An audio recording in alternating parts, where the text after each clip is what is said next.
Sebuah rekaman ramai dibicarakan warganet di media sosial Telegram pada Selasa 26 November 2024. Dalam rekaman tersebut menunjukkan detik-detik operator satu peleton UAV Baksan saat menghancurkan sistem pertahanan udara dan ruang istirahat pertahanan Ukraina di arah Kursk.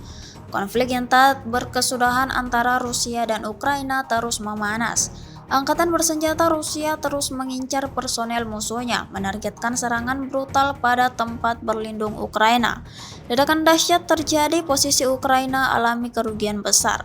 Hingga video ini beredar, beragam respon diberikan warganet.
Download Tribun X sekarang, menghadirkan lokal menjadi Indonesia.